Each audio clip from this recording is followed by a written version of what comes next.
నేటి దివ్య పూజలలో గురువాడ Ruth Alice జన్మదినోత్సవ సందర్భంగా దేవునికి కృతజ్ఞతలు తెలియజేస్తూ ఆయన దివ్య పూజలో ప్రార్థన చేస్తున్నారు. వి ఆంధ్రరాజ్ స్వస్థత కొరకు దివ్య పూజలు అర్థిస్తున్నారు.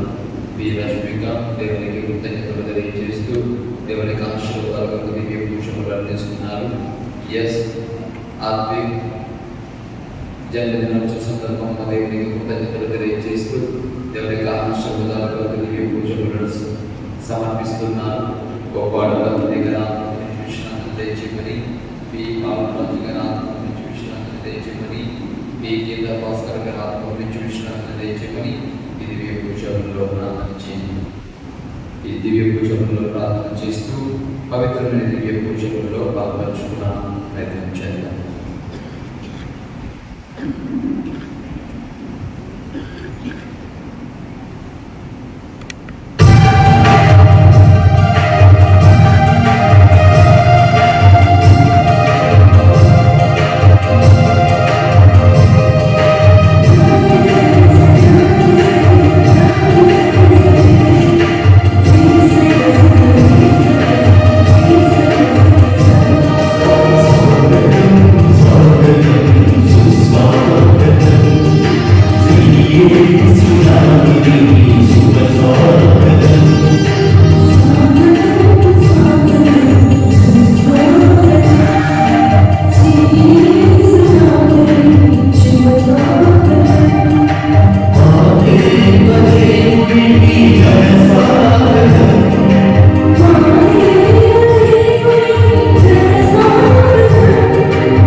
ఎదుట మరి మారు మనసు ఉంటేనే, లేకపోతే మన తప్పులు తెలుసుకుంటేనే మనం ప్రతిరోజు ఈ మాట చెప్పుకుంటున్నాం.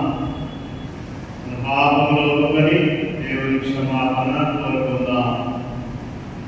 పాపాలు ఉన్నాయా? ఒప్పుకోవాలా? ఒప్పుకొని దేవుని క్షమాపణ కోరుకుందామా?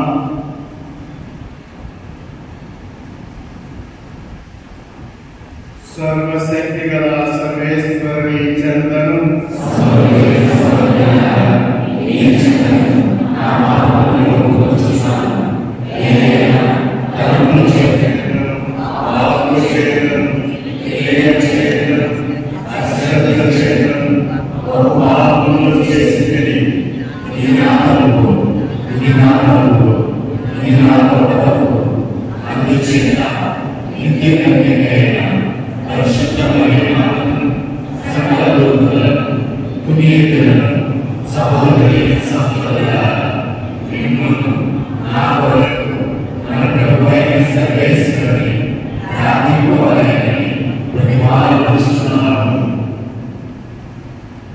సర్వశక్తి గల సర్వేశ్వరుడు మనకు దయ చూపి మన పాపములను మన్నించి మనలను నిత్య జీవమునకు చేర్చుదురుగాక.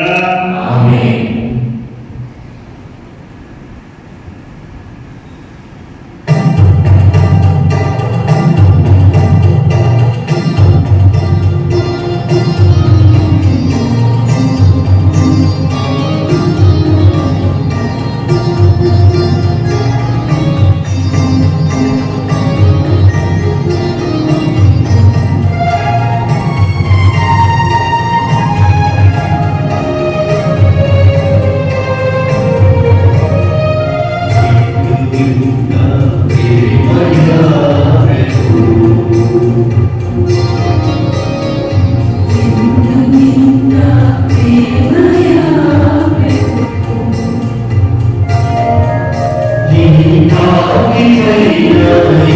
Raja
మీ చైతన్య దేవునికి కృతజ్ఞత చెల్లిస్తుండగా కృతజ్ఞత తెలియజేస్తూ ఇక్కడ వారిని దీవించుకొని ప్రార్థించుకున్నాము. సురేష్కు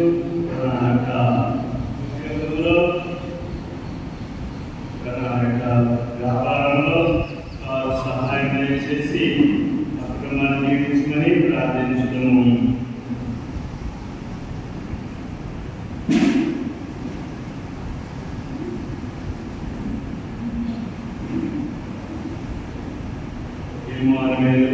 సందర్భంగా దేవుని కృతజ్ఞత తెలుస్తుండగా ఆరాధనలో దేవుడు దయచేయమని ప్రార్థించుకున్నాము. ప్రార్థించుదాము.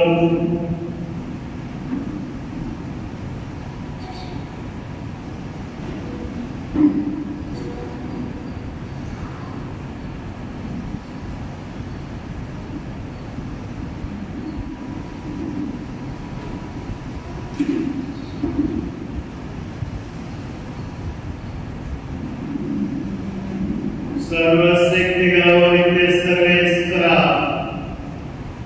మీరు దయామయుడు, మంచితనమునకు నివాస స్థానము మీరే.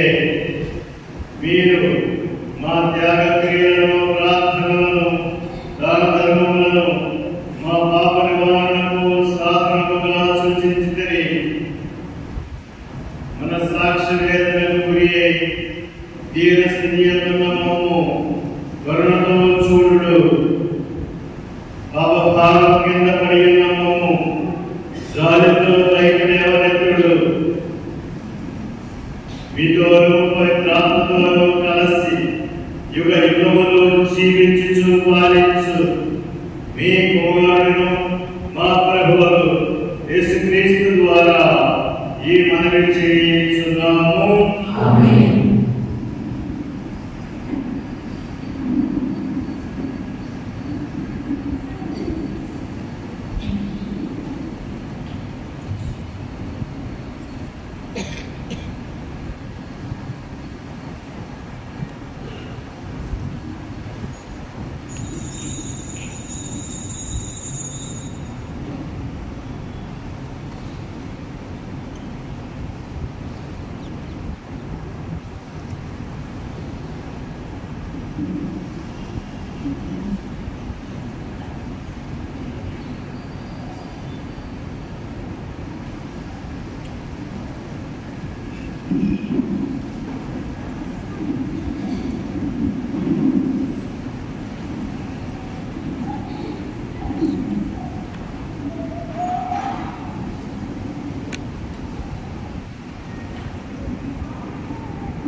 కన్ను పొదను పరిశీలించుటకై ముందుకు వచ్చుచున్న మోషేను చూచి యావే పొద నడుమ నుండి మోషే మోషే అని పిలిచెను. అతడు చిత్తము ప్రభువు అనెను. దేవుడు దగ్గరకు రాకుము, చెప్పులు విడువము, నీవు నిలుచున్న ఈ చోటు పవిత్ర భూసుమా, నేను నీ తండ్రి దేవుడను, అబ్రహాము దేవుడను, ఇస్సాకు దేవుడను, యాకోబు దేవుడను అనెను.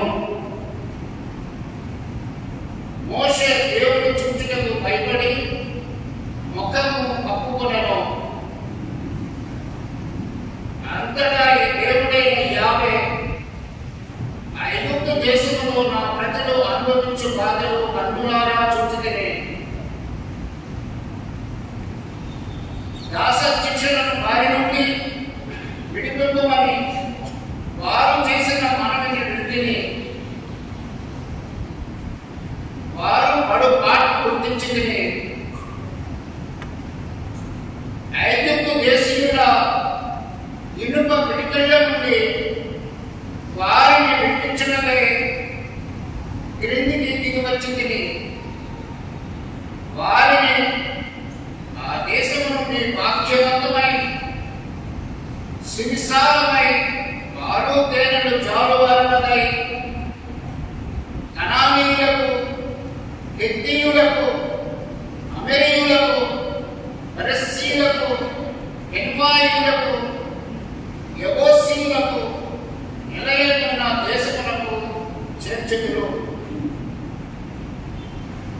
అప్పుడు మోషే దేవుడితో, అయినచో నేను ఇశ్రాయేలు దగ్గరకు వెళ్ళి మీ పితరుల దేవుడు నన్ను మీ కడకు పంపనని చెప్పవలేదు కదా. అప్పుడు వారు ఆ దేవుని పేరేంటి అని నన్ను అడిగినచో నేనేమి చెప్పవలేను అని దేవుడు మోషేతో, నేను ఉన్నవాడను అనెను. మరియు ఉన్నవాడు నన్ను మీ కడకు పంపనని ఇశ్రాయేలుతో చెప్పుము అనెను. ఇంతను దేవుడు మోషేతో, ఇశ్రాయేలుతో మీరిట్లు చెప్పవలెను,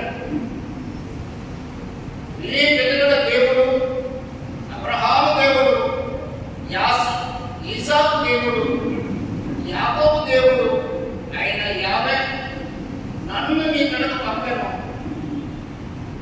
సర్వకాలములను నాకు ఇదే పేరు. ఇక ముందు తరముల వారు అందరూ నన్ను ఈ పేరుతోనే పిలుతురు. ఇది ప్రభువు వాక్కు.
క్రీస్తు సువార్తలోని భాగము.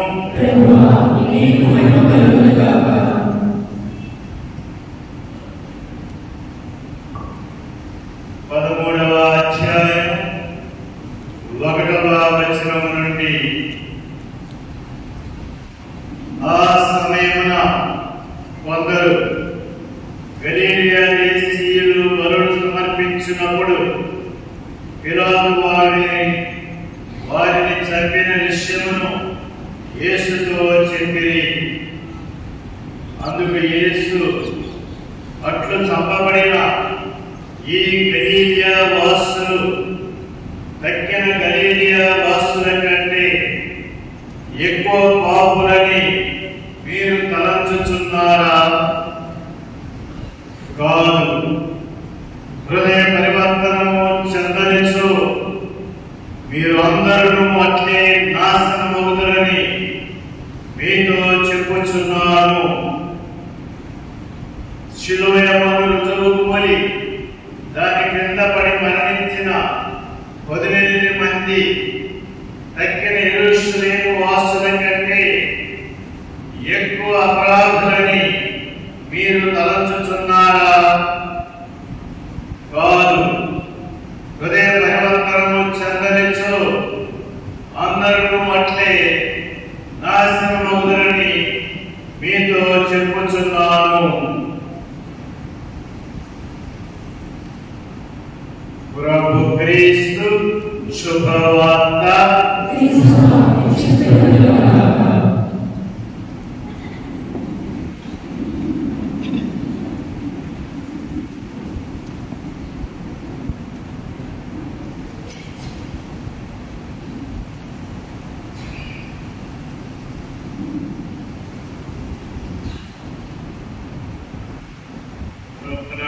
ప్రియులారా,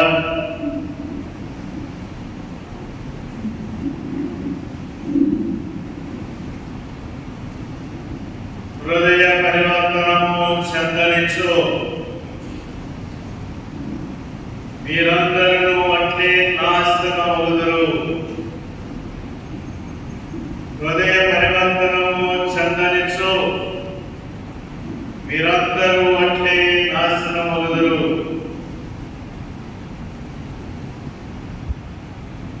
ప్రభునందు ప్రియులారా, ప్రభువు ఈ మాటలు ఎవరికి చెప్తున్నారు? ప్రభువు ఈ మాటలు ఎవరికి చెప్పుచున్నారు? ఆలోచించండి, తర్వాత జవాబు అడుగుతాను. ముందుగా ఈ విషయం గురించి ఒకసారి ఆలోచించండి. మీ హృదయ పరివర్తనము చెందనిచో మీరందరూ అట్లే నాశనమవుదురు. ప్రభు ఎవరితో చెప్తున్నారు? ఎందుకు చెప్తున్నారు? ఇది మనము జవాబు తెలుసుకోవాలి.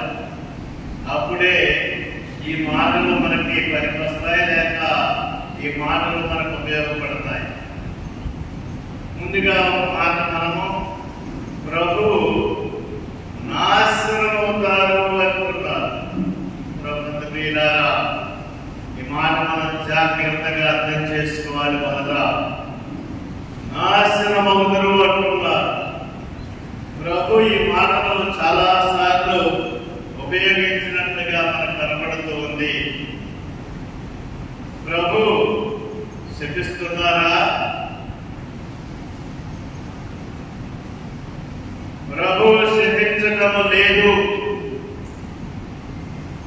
ఆయన మనకి శాపము పెట్టడం లేదు. మనం నశించిపోవాలని, ఎవరినూ నశించిపోవడం నాకు ఇష్టం లేదని చాలా స్పష్టంగా చెప్తూ ఉన్నారు. కాకపోతే ఏమిటది? అది ఒక హెచ్చరిక మాత్రమే, ఒక సలహా మాత్రమే. ప్రభు ఎవరిని కూడా శపించడం లేదు, మరి మనం కూడా ఎవరిని శపించకూడదు. ఎవరిని శపించకూడదు. అయితే ఇది ఒక హెచ్చరిక. మనందరికీ తెలుసు, ఒక రోగి ఒక డాక్టర్ గారి దగ్గరికి వెళితే ఏం చెప్తాడు ఆ డాక్టర్? నేను చాలా మంది గురించి విన్నాను, బాగా తాగి తాగి తాగి లివర్ అంతా పాడు చేసుకొని ఆరోగ్యం అంతా పాడు చేసుకొని డాక్టర్ గారి దగ్గరికి వెళ్ళినప్పుడు డాక్టర్ గారు ఏమంటున్నారు? ఇదిగో నీవు తాగితే చచ్చిపోతావు. డాక్టర్ గారి శాపమా హెచ్చరిక? మనందరికీ తెలుసు, అది ఒక హెచ్చరిక, అది ఒక సలహా మాత్రమే. నీవు చచ్చిపోతావని ఆయన ఏం శాపం పెట్టడం లేదు, మనం హెచ్చరిస్తున్నారు. ఇదిగో నీవు మరలా తాగితే చచ్చిపోతావు, నీ జాండీస్ వచ్చింది, ఇదిగో నీవు ఆయిల్ ఫుడ్ కోడి మాంసం ఇలాంటివి తింటే నీకు ప్రమాదం అని చెప్తాడు డాక్టర్ గారు. అంతేగాని వారు మనం చేసే పనులకు ఫలితం ఏమిటో తెలియజేస్తున్నారు తప్ప నాశనం కావాలని వారు కోరుకోవడం లేదు, మనం చనిపోవాలని వారు కోరుకోవడం లేదు. ఇది మొట్టమొదటి మనం గమనించాల్సినటువంటి విషయము. ప్రభు చాలాసార్లు మాట ఉపయోగించారు. అది ఆ అర్థాన్ని, అది మనకు ఒక హెచ్చరికగా, మనకు ఒక సలహాగా, మనకు ఒక మార్గదర్శకంగానే ఆయన, అంటే ఫలితం గురించి ఆయన చెప్తున్నారు. అంతేగాని ఆయన మనం శపించడం లేదు. అలాగే మనం కూడా చాలా సార్లు పిల్లలను ఎదురుగా హెచ్చరిస్తూ ఉంటాం. ఇదిగో నీవు బాగా చదవకపోతే ఫెయిల్ అయిపోతావు, జాగ్రత్తగా చదువు, ఇదిగో అడ్డదిడ్డంగా తిరిగితే నశించిపోతావు, జాగ్రత్తగా ఉండమని మనం హెచ్చరిక చేస్తున్నాం తప్ప ఇక దాని గురించి నేను ఎక్కువ చెప్పడం అవసరం లేదు. మరి అయితే మరలా హృదయ పరివర్తనం వచ్చినందరితో మీరందరూ అంటే నాశనం అవుదురు. ఎవరితో చెప్పారు ఈ మాటలు? ఎందుకు చెప్పారు ఈ మాటలు? ప్రభునందు ప్రియులారా, ఆలోచించండి. మరి మీకేం ఆన్సర్ దొరుకుతుందో నాకు తెలియదు, కానీ ఆలోచించండి. ఎవరికి చెప్పారు, ఎందుకు చెప్పారు? ఇది ఈరోజు మనము ఒకసారి ఆలోచించుకోవాల్సిన విషయం. పూర్వం ప్రవక్తలందరూ కూడా, ఒక్క యోనా ప్రవక్త తప్ప పూర్వ ప్రవక్తలందరూ ఈ మాటలు హృదయ పరివర్తనం చెందండి, తిరిగి తండ్రి దగ్గరికి రండి, ప్రభు దగ్గరికి రండి అని ఎన్నో మాటలు చెప్పడం మనం చూస్తూ ఉన్నాం. ఇంచుమించు ప్రవక్తలందరూ కూడా ఈ మాట చెప్పి ఉన్నారు, ప్రత్యక్షంగా పరోక్షంగా. ప్రభు వద్దకు తిరిగి రండి, మనసు మార్చుకోండి, హృదయ పరివర్తనము చెందండి, తిరిగి తండ్రి చెందకి రండి అని చెప్తూ ఉన్నారు. ఒక్క యోనా ప్రవక్త తప్ప, ఒక్క యోనా ప్రవక్త తప్ప ఆయన మాత్రమే అన్యులకు చెప్పారు. ఆయన అన్యుల దగ్గరికి వెళ్ళి, నినివే ప్రజల దగ్గరికి వెళ్ళి వారికి చెప్పారు. వారు దేవుడు ఎన్నుకున్న ప్రజలు కాదు. కానీ మిగిలిన ప్రవక్తలందరూ కూడా ఎవరికి చెప్పారు? దేవుని ప్రజలకు చెప్పారు. దేవుని ప్రజలకు బోధించారు, హృదయ పరివర్తనము చెందండి, తిరిగి ప్రభు దగ్గరికి రండి, తండ్రి దగ్గరికి రండి అని ఈ ప్రవక్తలందరూ కూడా దేవుని ప్రజలకు చెప్పారు. ప్రభునందు ప్రియులారా, యోనా తప్ప, యోనా ఒక్కడే అన్యులకు చెప్పాడు. మిగతా వాళ్ళందరూ కూడా, యెషయా, యెర్మీయా అందరూ కూడా దేవుడి ప్రజలకు చెప్పారు, దేవుడు ఎన్నుకున్న ప్రజలకు చెప్పారు, యావే ప్రభుని ఆరాధిస్తున్న ప్రజలకు చెప్పారు. యావే ప్రభు ఎవరితోనైతే ఒప్పందం చేసుకున్నారో, నిబంధన చేసుకున్నారో ఆ ప్రజలకు చెబుతూ ఉన్నారు. అంటే ప్రభునందు ప్రియులారా, మనకు అర్థమయ్యేది ఏంటంటే, ఎవరికో దేవుని ప్రజలకు, దేవుని ప్రాజ్ఞల ప్రకారం జీవిస్తున్నాం అనుకునే వారికి, దేవుని నిబంధన ప్రకారం బ్రతుకుతున్నాం అనుకునే వారికి చెప్పి ఉన్నాడు. ప్రభుత్వం మీద ఆ ప్రవక్తలందరూ కూడా చెప్పారు. మరి అలాగే మనము బాప్తిస్మ యోహాను కూడా ఈ మాటతోనే ఆయన తన పరిచర్యను ప్రారంభించినట్టుగా మనం చూస్తున్నాం. లోకాసు వార్త 3వ అధ్యాయంలో యోహాను గారు ప్రజలకు పిలుపునిస్తున్నారు.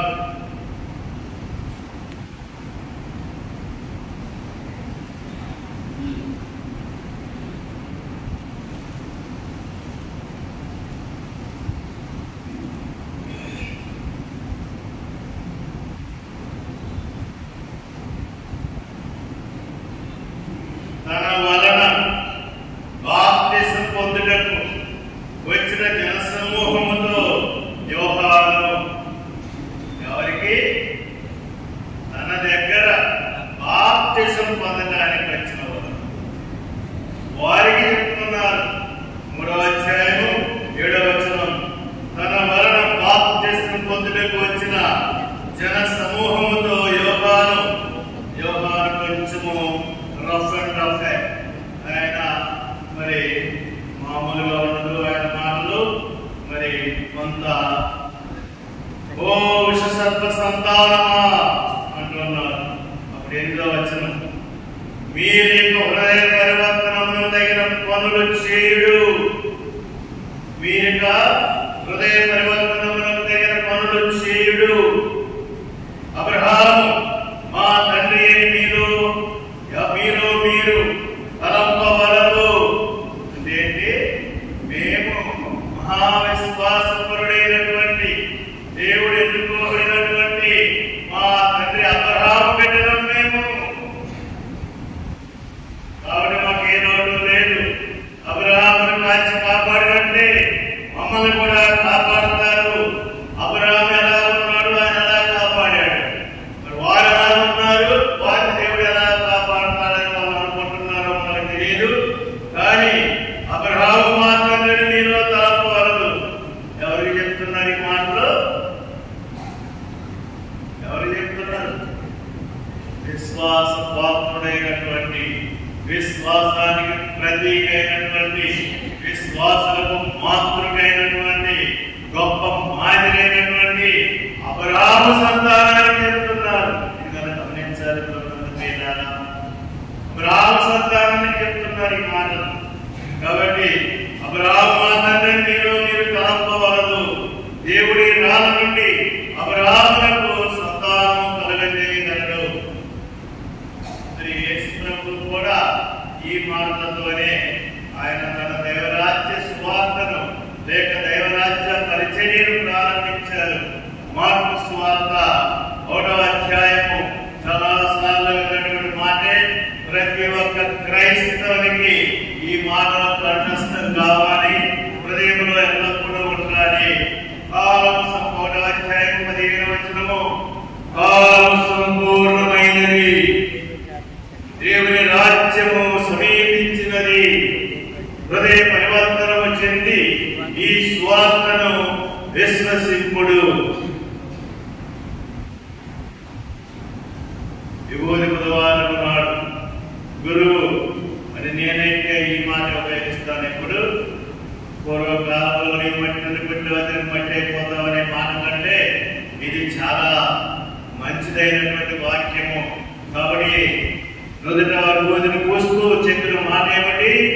ఇదిగో హృదయ పరివర్తనము చెంది సువార్తను నమ్ముకొని జీవించు అని గురువు గారు మన తాతన నొసటి మీద ఇదిగో ఈ విభూతిని పూస్తూ చెప్పినటువంటి మాటలు. ప్రభు కూడా ఈ మాటలతోనే ప్రారంభించారు. ఇక పేతురు గారు కూడా ఇలాంటి మాటలతోనే ఆయన కూడా ప్రారంభించాడు అని మనకు కనపడుతుంది. ఆయన ప్రసంగిస్తున్నారు. ప్రసంగించినప్పుడు ప్రజలందరూ అడుగుతున్నారు, మేము ఏమి చేయను? అపోస్తలుల కార్యములు 2వ అధ్యాయము 37వ వచనం, అప్పుడు ఈ ప్రజలు దీన్ని విని తీవ్రమైన ఆవేదనతో, సహోదరులారా మేమేమి చేయవలేనని పేతురును అడగగా, మీరు హృదయ పరివర్తనము చెంది మీరు హృదయ పరివర్తనము చెంది మీ పాప పరిహారములకై ప్రతి ఒక్కరూ యేసుక్రీస్తు నామమున జ్ఞాన స్నానము పొందవలెను. మీరందరూ హృదయ పరివర్తనము చెంది జ్ఞాన స్నానమును పొందవలెను. మనందరం జ్ఞాన స్నానం పొందాం కాబట్టి, మనందరం ఎప్పుడో జ్ఞాన స్నానం పొందాం కాబట్టి ఇక మన హృదయ పరివర్తన అవసరం లేదు. అంతేనా?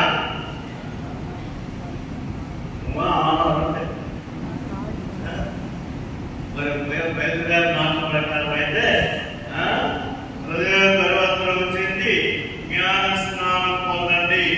మరి మనం అందరం జ్ఞాన స్నానం పొందాం కాబట్టి ఇక మన హృదయ పరివర్తన అవసరం లేదు. అవసరం లేకపోతే నేను ఇక్కడ ప్రయత్నించాల్సిన అవసరం కూడా లేదు. ఇక్కడ నేను చెప్పాల్సిన అవసరం కూడా లేదు. హృదయ పరివర్తన మరొకసారి హృదయ పరివర్తన వచ్చి మీరందరూ అంటే నాశనమవుదురు. ఇప్పుడు చెప్పాలి, ఎవరి కోసం చెప్పారు ప్రభు ఈ మాటలు? మరి మీ ఆన్సర్ ఏమిటో, మరి ఇప్పుడు వాక్యం ఏం చెప్తుందో మరి మీకు అర్థమవుతుందో లేదో నాకు తెలియదు. ఎవరితో చెప్పారు? అన్యులతో కాదు, యూదులతో చెప్పారు. ఎవరితో చెప్పారు? దేవుని ప్రజలైనటువంటి యూదులతో చెప్పారు. ధర్మశాస్త్ర బోధకులతో చెప్పారు. ధర్మశాస్త్రమే జీవిత ధ్యేయంగా, ధర్మశాస్త్రమే జీవిత సర్వస్వంగా భావించి ఆ ధర్మశాస్త్ర ప్రకారం తూచా తప్పక అనుసరించాలని కంకణం కట్టుకొని వివాహం సైతం మానివేసి ఈ ధర్మశాస్త్రం కోసం జీవిస్తున్నటువంటి పరిచయులతో చెప్పారు.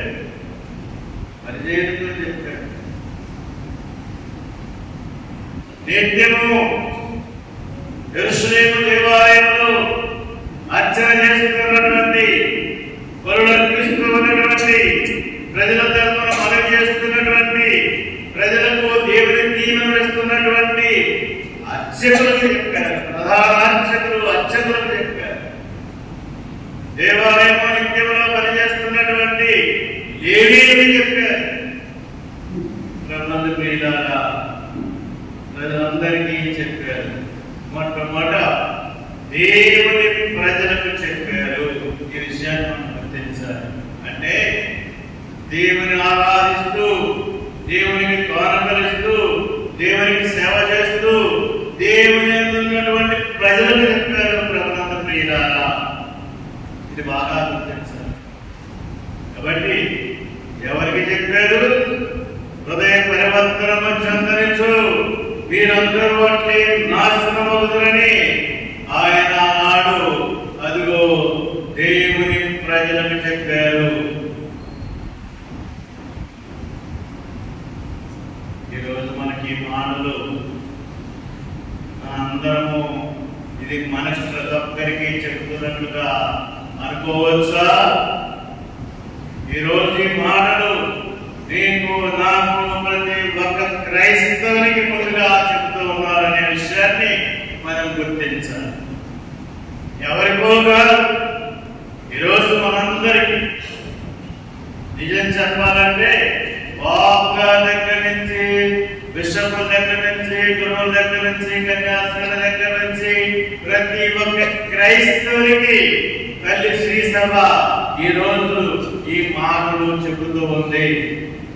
అంతేగాని ఎవరికో అనుకోకండి. ఈరోజు ఈ మాటలు మన ప్రతి ఒక్కరికి ఈ మాటలు చెబుతూ ఉన్నారు.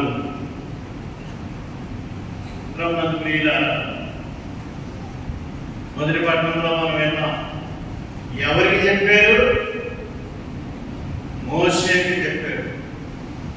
మోషే ఏం తప్పు చేశాడు? అదిగో మిద్యాను వెళ్ళి అర్చకుని కూతురు పెళ్లి చేసుకుని చక్కగా సంసారం చేసుకుంటూ ఆయన మందలు మేపుకుంటూ చక్కగా చేస్తున్నాడు. ఆయన అక్కడ తప్పు చేసినట్టుగా మనకేమీ కనపడటం లేదు. కానీ మోషేకి మొట్టమొదట మారు మనసు అవసరమైంది. ఏమిటి మోషే మారు మనస్సు?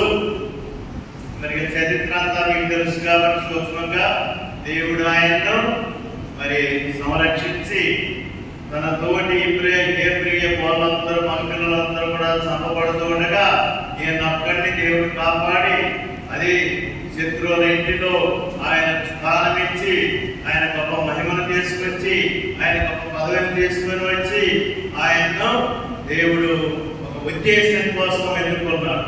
ఒక ఉద్దేశం కోసం ఎన్నుకున్నాడు. తన ప్రజలను రక్షించడానికి, తన ప్రజలను విమోచించడానికి దేవుడు మోషేని ఎన్నుకున్నాడు. అయితే మోషే భయపడి తిరిగి మందల పారిపోయాడు. తిరిగి దేవుడు అన్నాడు అక్కడ ఆయనకు మళ్ళా పిలుపునిస్తున్నాడు. నీవు వెళ్ళి నా ప్రజలను, ఘోర అవమానములు కష్టములు అనుభవిస్తున్న నా ప్రజలను నీవు తిరిగి ఈజిప్టు నుంచి వారిని మోచించి రక్షించి తీసుకుని రావాలి, వాగ్దానంలోకి తీసుకుని రావాలి అని ఆయనకు పిలుపునిస్తున్నాడు. మోషే ఏం చేస్తున్నాడు? ఈ భయంతో మళ్ళీ అక్కడికి వెళ్తే నన్ను చంపేస్తారని భయంతో. నా దృష్టిలో అయితే మోషే ఫరో రాజు కంటే తన ప్రజల గురించి ఎక్కువ భయపడ్డట్టుగా నాకు అనిపిస్తుంది.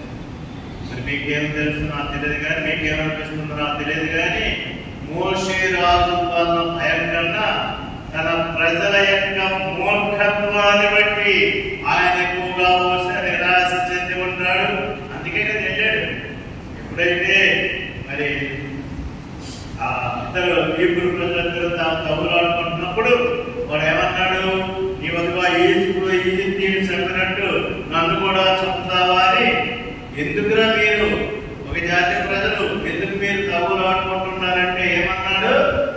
వాడేమన్నాడు? తన జాతి వాడు హీబ్రూడు ఏమన్నాడు? నీ వద్దుగో ఈజిప్టీని చంపినట్టు నన్ను కూడా చంపడానికి ఉన్నావా అని అడిగాడు. అక్కడ ఆయనకి ఈ ప్రజల యొక్క మూర్ఖత్వము, మొండితనము అర్థమైంది. అందుకే ఆయన పారిపోయాడు. కాబట్టి ఇక్కడ మోషే ఫరో రాజు కంటే కూడా, ఫరో రాజు వల్ల భయం వల్ల కలిగే ప్రమాదం కంటే ఈ ప్రజలు తన మాట ఎంతవరకు వింటారు, వారు మూర్ఖత్వంతో ఉన్నారు, మొండితనంతో ఉన్నారు, ఎంతవరకు నా మాట ఆలకిస్తారు అనే భయమే ఆయన ఎక్కువగా ఉందని నా యొక్క నమ్మకం. ఏదేమైనప్పటికీ మొత్తం మీద ఫరో రాజు వల్ల భయము, తన ప్రజల యొక్క మూర్ఖత్వం, విడలనేటటువంటి ఒక నిరాశ ఆయన్ని వెనక్కి లాగుతూ ఉంది. కానీ ప్రభు ఏమన్నాడు? నీవు వెళ్ళాలి. ప్రభునందు ప్రియులారా, మోషే వాస్తవానికి ఏ తప్పు చేయడం లేదు, అంతకుముందు ఏ తప్పు చేయలేదు మిడియానులో.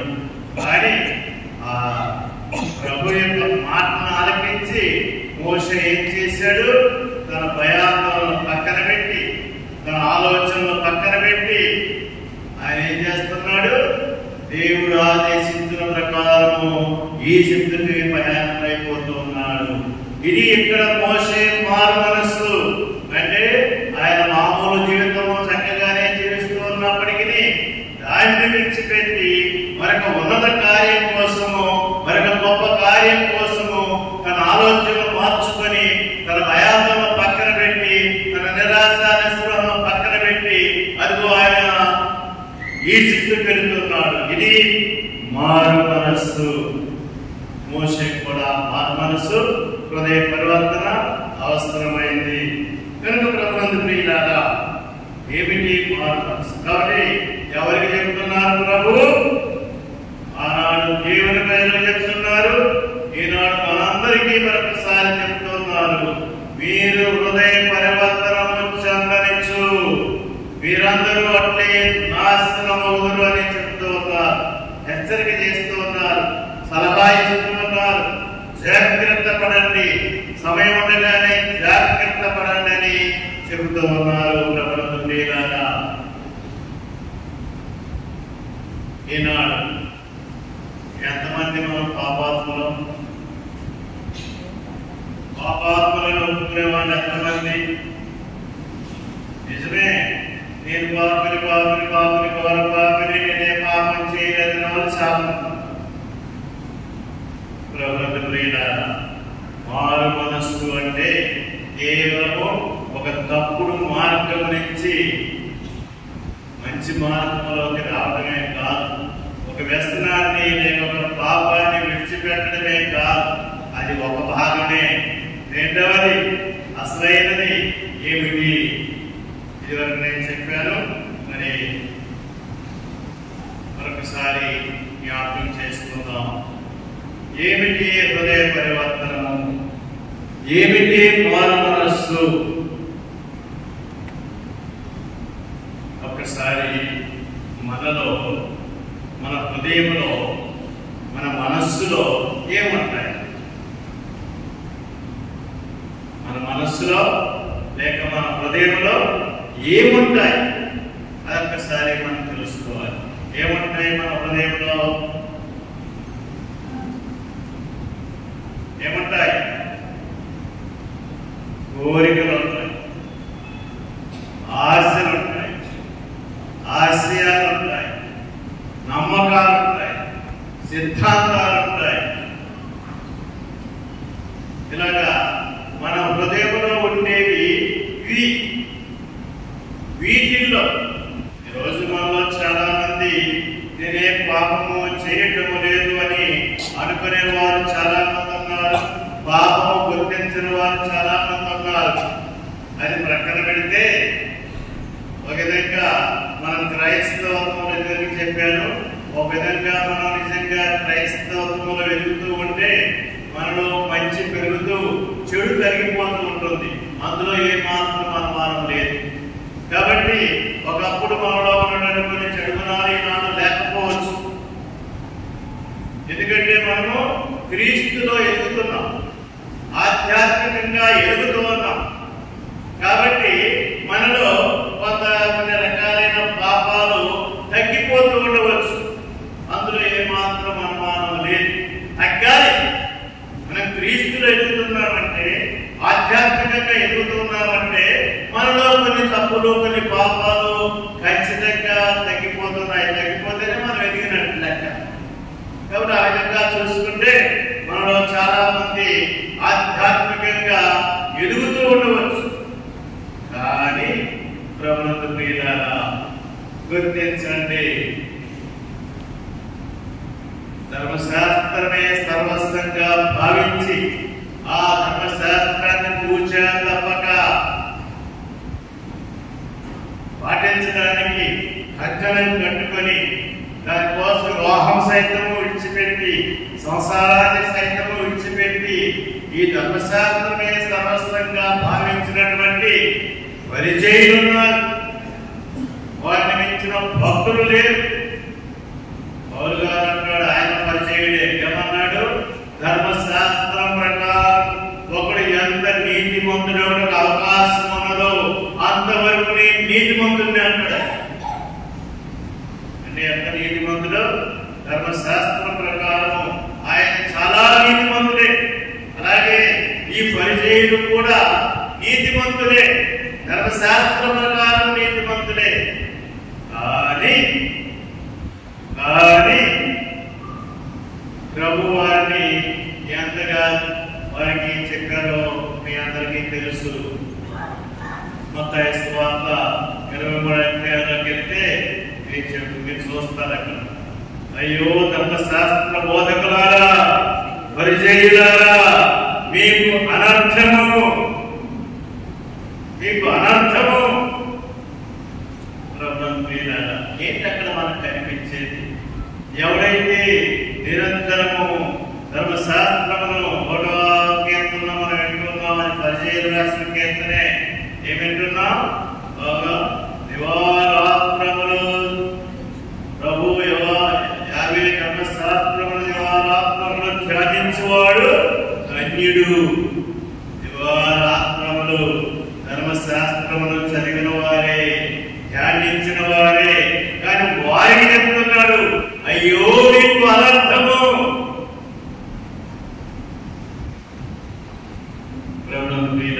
కాబట్టి ఇక్కడ ఈరోజు మనందరం జ్ఞాన స్నానం పొందాం కాబట్టి మనకు హృదయ పరివర్తన అవసరం లేదు.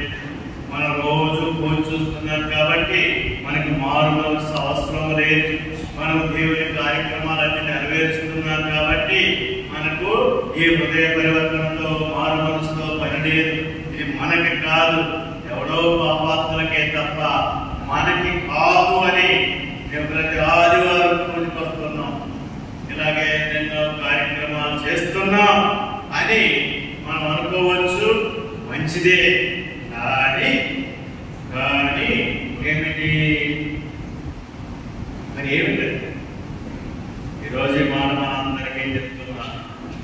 ఇంటికి వెళ్ళి యెషయా గ్రంథము 1వ అధ్యాయం బాగా ధ్యానపూర్వకంగా చదవండి. వాళ్ళన్నీ చేస్తున్నారు, గోరుడు అనిపిస్తున్నారు, అమావాస్య పండుగలు చేస్తున్నారు, మరి అన్నీ చేస్తున్నారు, విశ్రాంతి నియమాలు పాటిస్తున్నారు. కానీ ఏమన్నారు అక్కడ? చిత్తశుద్ధి లేని ఆచారాలు. ప్రభునందు ప్రియులారా, మనము చేసేవన్నీ ఆచారాలుగా మారుతున్నాయా? ఆచారంగా చేస్తున్నామా? ఈ ప్రమాదం మనకుంది. ఎవరు ఎక్కువగా చేస్తుంటారో, ఎవరు ఎక్కువగా భక్తి కృత్యాలు చేస్తూ ఉంటారో వారికి ఈ యొక్క ప్రమాదం ఎప్పుడు పొంచి ఉంది. 46 సంవత్సరాల నుంచి రోజు పూజ చేస్తుంటే జాగ్రత్తగా ఉండకపోతే ఈ పూజ చేయడం అనేది ఆచారం కోసం, ఓ ప్రజల కోసం చెయ్యాలి కాబట్టి చెయ్యాలి అనే శోధన వస్తుంది. కాబట్టి ప్రతిరోజు పూజ చేసేటప్పుడు ఈ యొక్క ఆలోచనలో మార్పు రావాలి. ఏదో చెయ్యాలి, ప్రజల కోసం చెయ్యాలి, నేను చెయ్యాలి కాబట్టి చెయ్యాలి, లేకపోతే 100 రూపాయల కోసం చెయ్యాలి, ఇవన్నీ మనసులో ఉంటాయి. కాబట్టి ఏం చేయాలి? జాగ్రత్తగా ఉండాలి. పూజ చేసేటప్పుడు జాగ్రత్తగా లేకపోతే ఇది ఒక ఆచారంగా లేకపోతే మీకోసం చేసిన పూజలా ఉంటుంది. ఈ ప్రసంగం కూడా ఒక్కొక్కసారి ఏమనిపిస్తుందంటే చెప్పాలి కదా, చెప్పకపోతే తిడతానని, ఎందుకు చెప్పాలని ఈ ఆలోచనలు వస్తుంటాయి ప్రతి ఆదివారం. కానీ ఆలోచన మారాలి.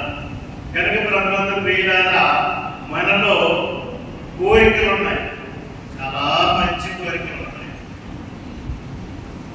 కానీ అంతకు మించిన మంచి కోరిక దేవుని సువార్తకు అనుకూలంగా ఉన్నటువంటి ఇంకొక మంచి ఆలోచన. అప్పుడు మనం ఏం చేయాలి?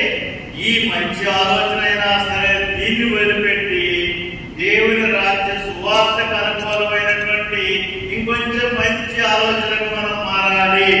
అదే మనస్సు. మనకు మంచి ఆశయాలు ఉంటాయి, కొంతమందికి ఆశయాలు ఉంటాయి, మంచి ఆశయాలు ఉంటాయి.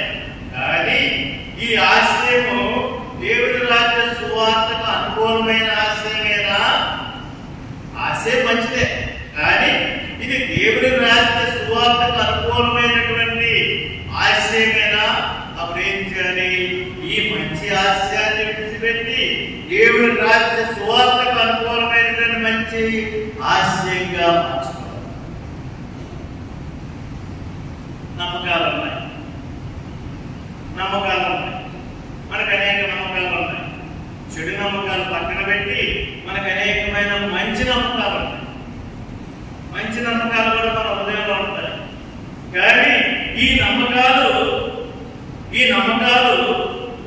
దేవుని రాజ్య సువార్తకు అనుకూలమైన నమ్మకాలేనా? అదే ప్రభు చెప్పేది. హృదయ పరివర్తనం చెంది ఈ సువార్తను విశ్వసింపుడు అన్నప్పుడు ఆ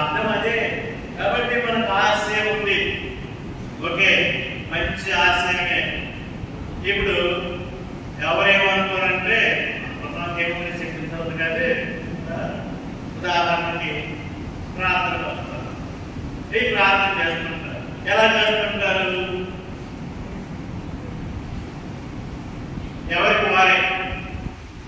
ఎవరికి వారే అమ్మా తీరే, ఎవరు ఇష్టం వచ్చినట్టు మరి చెప్తున్నాను కదా. మరి వందే భారత్ లాగా నాన్ స్టాప్ గా పరిగెత్తేవాళ్ళు, గోదావరి ఎక్స్ప్రెస్ లాగా పరిగెత్తేవాళ్ళు, రైగడ పాసింజర్ లాగా నమ్మలాగా నడిచేవాళ్ళు. కానీ మనం ఇక్కడికి వచ్చినప్పుడు ప్రార్థన చేయడము, మనతో కలిసి ప్రార్థన చేయడానికి వచ్చాము, మంచి ఆశ్రయము. కానీ ఇక్కడికి వచ్చినాక ఎలా చేయాలి? ఎక్కడ ఇద్దరు ముగ్గురు కూడి ఆ పేరును కూడి ఒక హృదయంతో ఒకే మనసుతో ప్రార్థన చేస్తారు, ఒకే స్వరముతో ప్రార్థన చేస్తారు. వారి మధ్యనే ఉన్నా ఆ కోరికలు నెరవేరుతాయంట. కాబట్టి ఇక్కడికి వచ్చినప్పుడు మంచి ఆశయ ప్రార్థన చేయాలని వచ్చావు.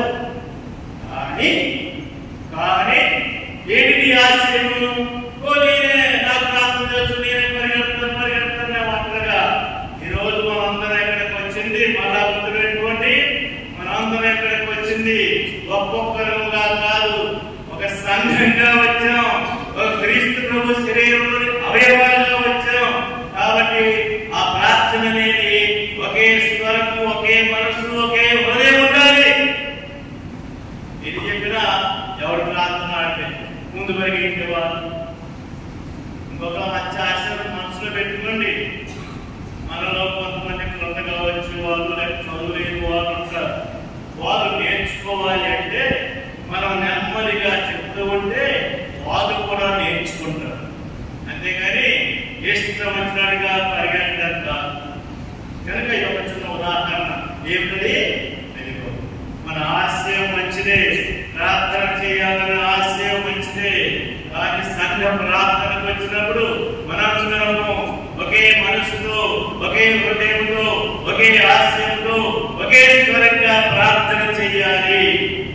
ఈ ఆశయాన్ని పక్కన పెట్టి ఇదిగో దేవుని రాజ్య స్వార్థ ఆశయాన్ని మనము ఆకలింపు చేసుకోవాలి, దాన్ని మనం నేర్చుకోవాలి. ఇక వస్తున్నారు, ప్రార్థన చేస్తుంటారు. మరి దేవుని వాక్కుకు మనం ఎంతవరకు మన జీవితంలో స్థానం ఇస్తున్నాం? మన జీవితంలో దేవుని వాక్కుకు ఎంతవరకు ఎంత స్థానం ఇస్తున్నాము? ఆచారాలు పాటిస్తున్నారు, ఉపవాసాలు ఉంటున్నారు, ఏవేవో చేస్తూ ఉన్నారు. కానీ దేవుని వాక్కుకు మన జీవితంలో ఎంత స్థానం ఉన్నది? మన ఉత్తరంలో రాస్తున్నాడు ప్రొటెస్టెంట్. ఎందుకంటే వాక్యం గురించి ఎక్కువగా చెప్తున్నాను నేను, నాకు తెలియదు. దేవుని వాక్కు మన జీవితంలో ఎంత స్థానం ఉన్నది? ఆచారాలు కాదు, ఆచారాలకి జీవనిచ్చేది దేవుని వాక్కు. లేకపోతే మనం చేసే పనులన్నీ కూడా జీవోత్సవాలు లాంటివి. కానీ వాక్కు మనకుంటే మన ఆచారాలన్నీ కూడా సజీవంగా ఉంటాయి, సజీవంగా ఉంటాయి. అలా టైం అయిపోయింది, మానేద్దాం. కాబట్టి ఒకటే, మనకి హృదయ పరివర్తనం అనేది ప్రతి రోజు ప్రతి ఒక్కడికి అవసరమే.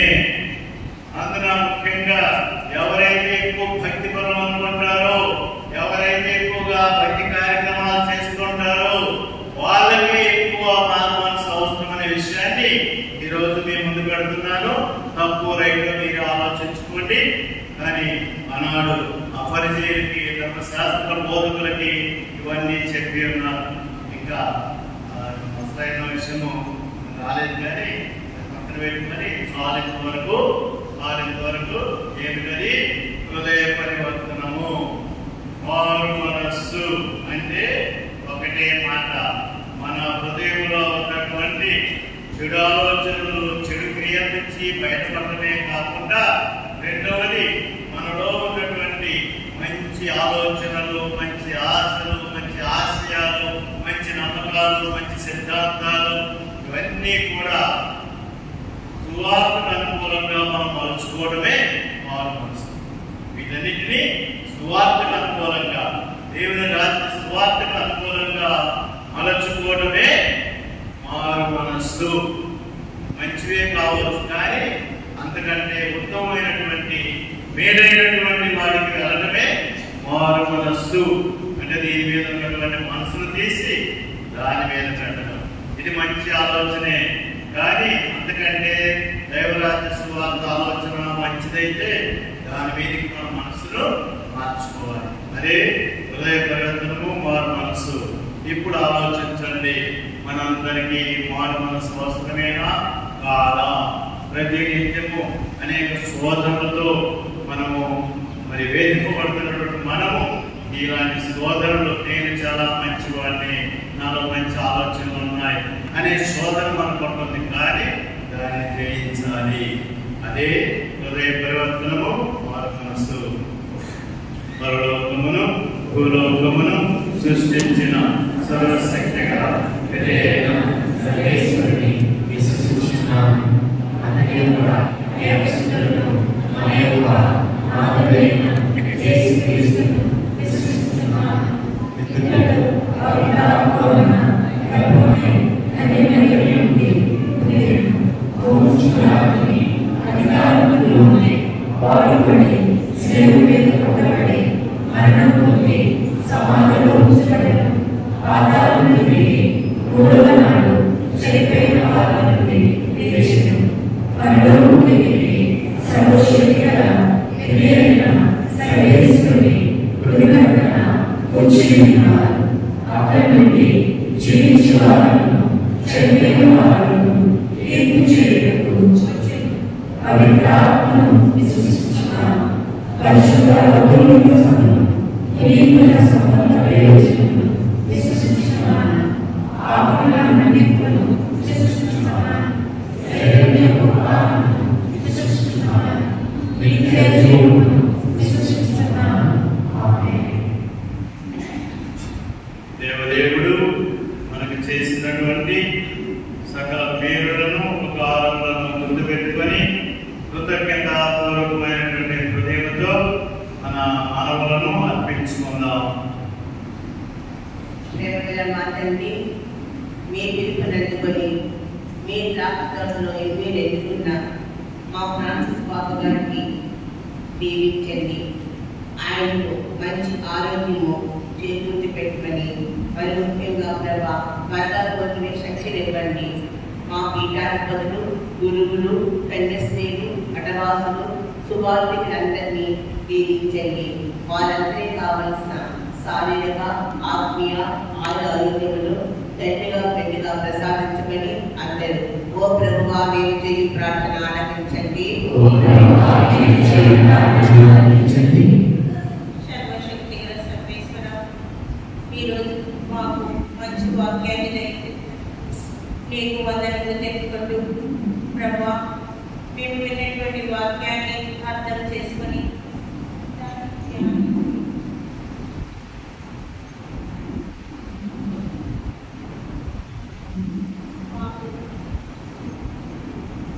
పశ్చాత్తాప హృదయాన్ని అనుగ్రహించి మా పాపాల వరకు మాకు ఈ అవకాశాన్ని కూడా అనుగ్రహించినందుకు నీకు వందనములు తెలుపుకుంటూ మా పాపాలను మన్నించమని ఓ ప్రభువా మేము చేయి ప్రార్థన ఆలకించండి.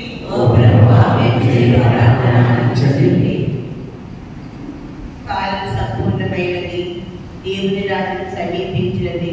హృదయపరిచింది పరలోక రాజ్యం చేరుకరికి మా తండ్రి దేవా, ఇదిగో తండ్రి లోకమంతా పాపంతో నిండి ప్రభా, ఎక్కడ చూసినా అన్యాయాలు, అక్రమాలు, మానవోహాలు, మానభంగాలు అనేవి జరుగుతున్నాయి ప్రభా.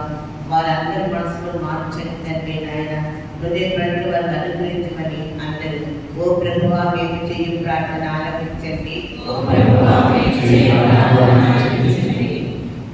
సృష్టికర్త, జీవము కలిగినటువంటి తండ్రి ప్రభువా, నీ యందు ప్రేమతో భక్తితో నీ వాక్యం అనుసరించకపోతే మరణమే ఈ క్షణమే మాకు ఆసన్నమైనట్లయితే మా స్థితి ఏమిటని గ్రహించి మేమందరము మార్పు పొందే నీ కృపను మాకు అనుగ్రహించమని ప్రేమగల మా తండ్రి, ఐక్యతల జ్ఞానంతో రోగాలతో వైద్యులకి అంతుపడి రోగాలు ప్రజలు అనేక ఉన్నాయి ప్రభా. అనేక రోగాల నుంచి విడుదలించువారు మీరే తండ్రి నాయన. మీ చిత్తమైతే ప్రతి రోగిని కూడా తాకండి ప్రభా. క్రిటికల్ కండిషన్లో ఉన్నవారు, ఐసీలో ఉన్న పేషెంట్లను, మరి ముఖ్యంగా ప్రభా దీర్ఘకాల రోగాలతో బాధపడుతున్న అందరినీ కూడా మీ పాదాలను పెడుతున్నాం ప్రభా.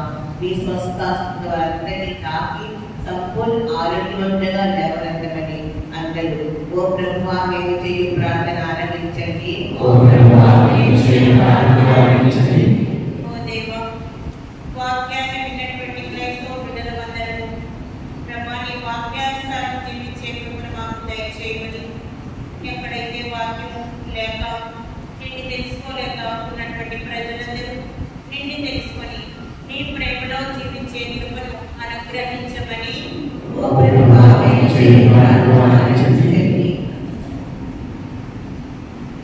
సత్య సంపూర్ణమైన తండ్రి దేవ మీకే స్తుతులు స్తోత్రములు. ఇంతవరకు మమ్మల్ని కాబట్టి సంరక్షించినందుకు మాకు కావాల్సిన కొరతను మాకు దయచేస్తున్నందుకు మీ వందనములు స్తోత్రములు చెల్లించుకొనుచున్నాము. అనేక మార్పులు మా పాపములు క్షమించినందుకు మీ వందనములు స్తోత్రములు. దయగల దేవ ఇంకా మాలో ఉన్న మంచిని ఇంకా పెంపొందించుకొని మేము క్రీస్తు రూపములకు మారులాగా మాకందరికీ సహాయం దయచేయమని, ఈనాడు ఇక్కడ చేరిన ఈ బిడ్డల యొక్క వరము అవసరాలు కోరికలు అన్నీ ఏమున్నాయో సమంజసమైన వాటన్నిటిని దయచేయమని ఈ కుమారుడును మా ప్రభు అయిన యేసు దివ్యనామమున మనవి చేయించున్నాము. ప్రియులారా, ఒక మాట కూర్చోండి. ఒక మాట ఏమిటంటే, ఇప్పుడు బాబు గారికి 80 సంవత్సరాల పై కావాలి. మనం ఏం కోరుకోవాలి? ఈ సమయంలో ఏమిటి ఆరోగ్యం? కొన్నిసార్లు కొన్ని జబ్బులు మనకి ఇంకా నయం కావాలని తెలుసు. కాబట్టి ఏ ప్రార్థన చేయాలి అంటే,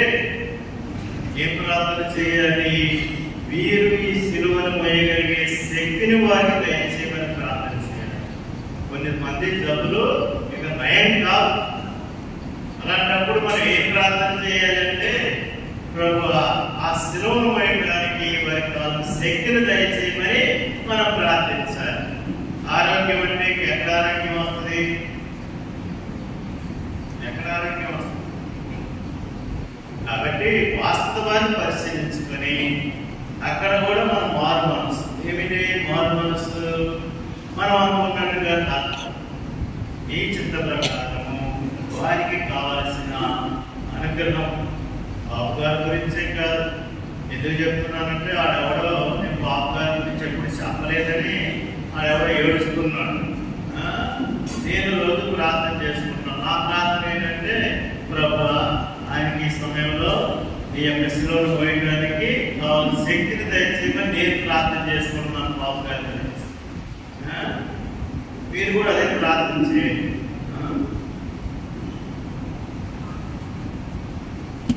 కల్పనగా Amen.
పండుగనే భోజనానంతరము పాత్రమునందుకొని మరలా కృతజ్ఞతావందనములు చెప్పి స్తుతించి శిష్యులకిచ్చుచూ ఇట్లనెను, మీరందరూ దీనిని తీసుకొని దీని నుండి పానము చేయుడు. ఏదైనా ఇది నూతన నిత్య నిబంధన యొక్క నా రక్తపు పాత్రము. ఇది మీ కొరకును అనేకుల కొరకును పాప పరిహారమునకై ధారపోయబడును. దీనిని నా జ్ఞాపకార్థము చేయుడు.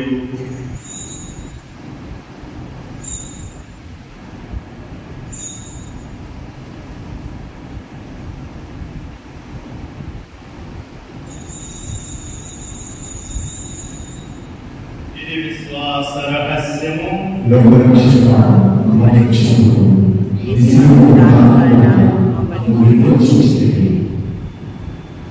కనుక తండ్రి, క్రీస్తు మరణమును ఉత్థానమును స్మరించుచు జీవమునొసగి అప్పమును రక్షణ పాత్రమును మీకు సమర్పించుచున్నాము. మీ సముఖమున నిలిచి మీకు పరిచర్య చేయుటకు మమ్ము పాత్రలుగా చేసినందుకు మీకు వందనములు తెలుపుచున్నాము. క్రీస్తు శరీర రక్తములందు పరివారము మమ్ము పవిత్రాత్మ ద్వారా ఐక్యపరచుమని ప్రతిమాలుచున్నాము. ఓ ప్రభువా, ప్రపంచమంతటా వ్యాపించిన మీ శ్రీ సభను జ్ఞాపకముంచుకొనుడు. మా ఫ్రాన్సిస్ జగద్గురువును, మా జేలో పీఠాధిపతిని, తదితర పీఠాధిపతులను, గురువులందరితో పాటు మమ్మను మీ ప్రేమయందు పరిపూర్ణులను చేయుడు. ఉత్థానమందు మన నమ్మికతో చనిపోయిన మా సహోదరి సహోదరులను, మీ కనికరమందు చనిపోయిన వారందరినీ జ్ఞాపకముంచుకొనుడు. వారిని మీ దివ్య ప్రకాశములోనికి చేర్చుకొనుడు. మా అందరిపై దయ చూపి దేవుని కన్యక మరియ మాతతోను, పునీత జోజప్ప గారితోను, పునీత అపోస్తలులతోను, పునీత అందరి వారితోను, ఆది నుండి మీకు సేవ చేసిన పుణ్యాత్ములందరితోను మాకును నిత్య జీవములో భాగము దయచేయుడు. అప్పుడు వారితో కలిసి మేమును మీ కుమారుడు చేసి క్రీస్తు ద్వారా మేము ఎల్లప్పుడూ స్తుతించి మహిమపరచుదుము. క్రీస్తు ద్వారా, క్రీస్తుతో, క్రీస్తునందు సర్వశక్తి గల సర్వేశ్వర పవిత్ర ఆత్మతో ఏకమయ్యుండు మీకు యుగ యుగములు గౌరవ మహిమలు కలుగునుగాక. ఆమేన్.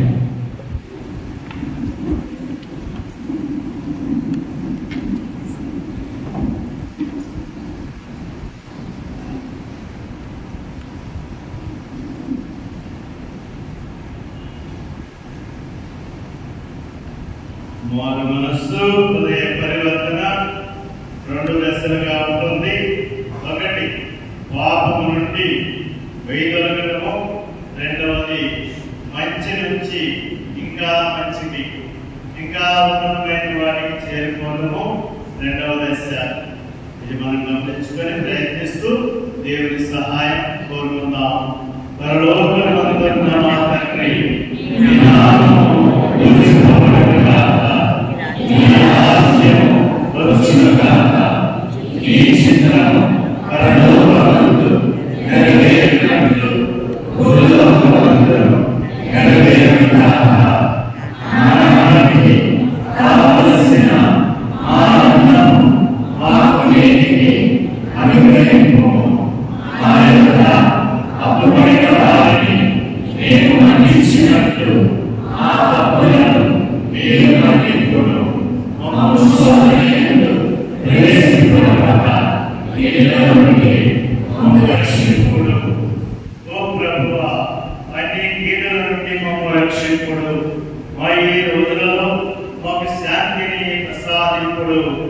మీ దయా అనుగ్రహం వలన పాపం నుండి మమ్ము విముక్తులను చేసి అన్ని కలతల నుండి సర్వదా కాపాడుడు. మేము మోక్షానందమును మా రక్షకుడైన యేసుక్రీస్తు ఆగమమును నిరీక్షించుచుందుము.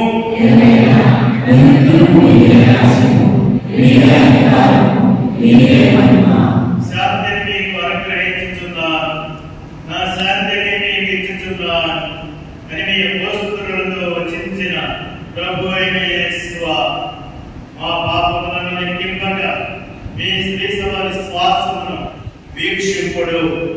మీ చిత్త ప్రకారం మీ స్త్రీ సభకు శాంతిని ఐక్యతను అనుగ్రహింపుడు. యుగ యుగములు జీవించుచు పరిపాలించు ప్రభువా. సమాధానకర్తైన యేసు ప్రభుని శాంతి సమాధానములు మీ అందరితో ఉండునుగాక. ప్రేమతో సమాధానం.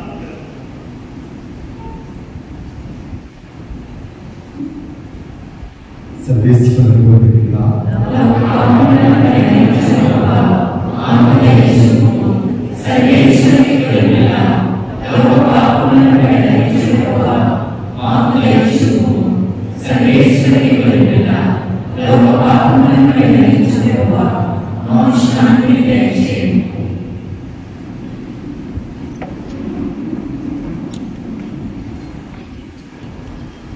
ఇదిగో లోక పాపములు పరిహరించు దేవుని గొర్రెపిల్ల. ఈ గొర్రెపిల్ల విందుకు పిలువబడిన వారు ధన్యులు.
ఆహారము భుజించి ఎప్పటి వరకు గుప్తమైన స్వర్గానందమును చవిచూచి మీకు వందనములు అర్పించుచున్నాము. ప్రభు, నేడు మా యందు ఒక పరమ రహస్యముగా నెరవేరుచున్న ఈ విందు మీ అనుగ్రహంలో పరిపూర్ణ దశను చేరుకున్నట్లు కరుణింపుడు. మా ప్రభు క్రీస్తు ద్వారా ఈ మనవి చేయుచున్నాము. ప్రభు మీతో ఉండునుగాక. సర్వశక్తి గల సర్వేశ్వరుడు పితా, పుత్ర, పవిత్ర ఆత్మ మిమ్మందరినీ దీవించి కాచి కాపాడునుగాక. సమాధానంతో వెళ్ళి క్రీస్తు ప్రేమలో సేవలో జీవించండి. ఇంగ్లీష్ పూజకు సమయమైంది కాబట్టి త్వరగా పూజ చూసిన వారందరూ కూడా మరి త్వరగా బయటకు వెళ్తే ఆ రెండో పూజ ప్రారంభించడానికి మనకు అవకాశం ఉంటుంది.